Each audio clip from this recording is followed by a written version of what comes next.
കേരളത്തിലെ ഏറ്റവും വലിയ പൊതുഗതാഗത സംവിധാനമായ KSRTC ഇനി ഒരിക്കലും രക്ഷപ്പെടില്ല എന്നും KSRTC ലാഭത്തിലെത്തുക അസാധ്യമാണെന്നും തീർത്തു വിധി എഴുതിയ മാധ്യമങ്ങൾക്കും പ്രതിപക്ഷത്തിനും ഒരു കനത്ത തിരിച്ചടിയേറ്റിരിക്കുകയാണ്.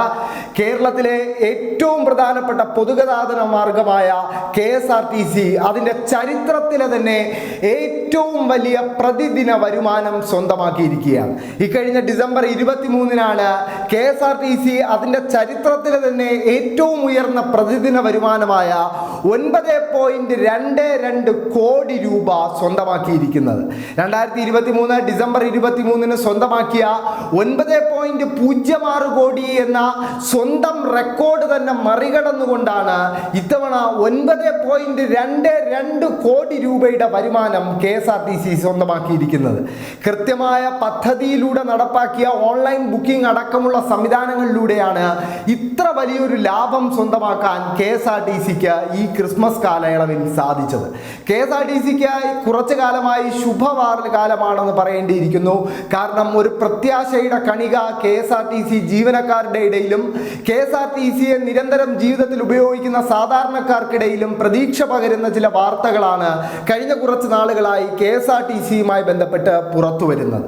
അതിൽ ഏറ്റവും പ്രധാനപ്പെട്ട ഒരു വാർത്ത പുറത്തു വന്നത് ഇക്കഴിഞ്ഞ ഒക്ടോബറിലായിരുന്നു. അത് സെപ്റ്റംബറിലെ കണക്കുകൾ പ്രകാരം KSRTCയുടെ 93 ഡിപ്പോകളിൽ 85% ഡിപ്പോകളും ലാഭത്തിലെത്തിയിരിക്കുന്നു എന്ന വാർത്തയായിരുന്നു. മന്ത്രി KB ഗണേഷ് കുമാർ ഏറെ അഭിമാനത്തോടെയായിരുന്നു ഈ വസ്തുത നിയമസഭയിലടക്കം ഉന്നയിച്ചത്. അത് KSRTCയുടെ ഒരു പുതിയ കാലത്തിൻ്റെ അല്ലെങ്കിൽ KSRTCയിൽ രൂപപ്പെട്ടിരിക്കുന്ന ഒരു പുതിയ മാറ്റത്തിൻ്റെ കൂടി സൂചനയാണെന്ന് പറയേണ്ടിയിരിക്കുന്നു. അതേസമയം KSRTCക്ക് ഇത് പ്രതീക്ഷയുടെയും പ്രത്യാശയുടെയും ഒക്കെ കാലമാണെങ്കിൽ KSRTCയോട് അന്തർ സംസ്ഥാന റൂട്ടുകളിലടക്കം കിടപിടിക്കുന്ന കർണാടക സ്റ്റേറ്റ് RTCക്കും കർണാടകയിലെ ട്രാൻസ്പോർട്ട് തൊഴിലാളികൾക്കും ഇത് കഷ്ടകാലമാണെന്ന് പറയേണ്ടിയിരിക്കുന്നു. കാരണം കർണാടകയിൽ അവിടുത്തെ 4 റോഡ് ട്രാൻസ്പോർട്ട് കോർപ്പറേഷനുകളിലെ തൊഴിലാളികളുടെ സംയുക്ത സമരസമിതി ഈ വരുന്ന ഡിസംബർ 31 മുതൽ ഒരു അനിശ്ചിതകാല പണിമുടക്ക് പ്രഖ്യാപിച്ചിരിക്കുകയാണ്. 38 മാസത്തെ ശമ്പള കുടിശ്ശിക അടക്കം സർക്കാർ പരിഹരിച്ചില്ലെങ്കിൽ ഈ വരുന്ന ഡിസംബർ 31 മുതൽ കർണാടകയിലെ തെരുവുകളിൽ ഒരു റോഡ് ട്രാൻസ്പോർട്ട് കോർപ്പറേഷന്റെ ബസ് പോലും ഓടില്ല എന്നാണ് തൊഴിലാളികളുടെ മുന്നറിയിപ്പ്.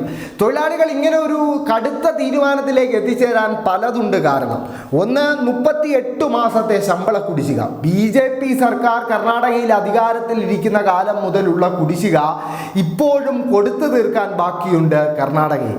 കോൺഗ്രസ് സർക്കാർ വലിയ കൊട്ടിഘോഷങ്ങളോടെയൊക്കെ നടപ്പാക്കിയ സ്ത്രീകൾക്കുള്ള സൗജന്യ യാത്രാ പദ്ധതിയുടെ ഇനത്തിൽ മാത്രം 2000-ഓളം കോടി രൂപയാണ് റോഡ് ട്രാൻസ്പോർട്ട് കോർപ്പറേഷനുകൾക്ക് സർക്കാർ നൽകാൻ ബാക്കിയുള്ളത്.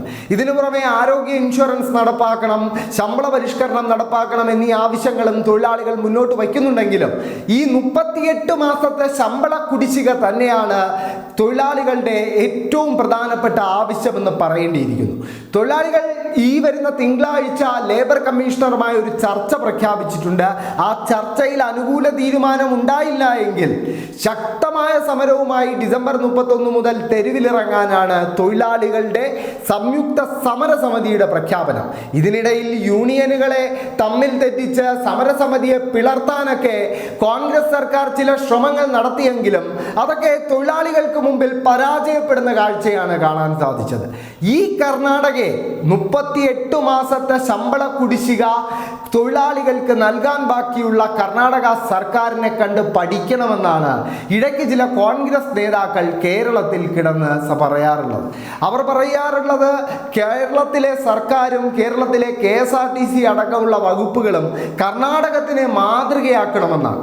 കേരളത്തിൽ 1 മാസമോ 2 മാസമോ ശമ്പള കുടിശ്ശികയോ പെൻഷൻ കുടിശ്ശികയോ ഉണ്ടാവുമ്പോൾ വലിയ വിവാദം സൃഷ്ടിക്കുന്ന മാധ്യമങ്ങൾക്കൊന്നും തന്നെ ഒരു ചെറിയ കോളം വാർത്തയായി പോലും കർണാടകയിലെ ഈ അതിബഹുലമായ പ്രതിസന്ധി നൽകാൻ കഴിയുന്നില്ല എന്നിടത്ത് തന്നെ മാധ്യമങ്ങളുടെ ഉൾപ്പെടെ അജണ്ട വ്യക്തമാകുന്നുണ്ട് എന്ന് പറയേണ്ടിയിരിക്കുന്നു.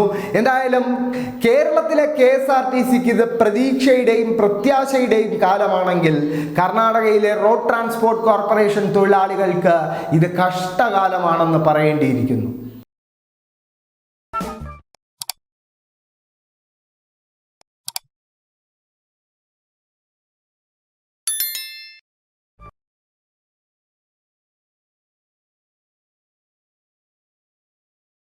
നമസ്കാരം.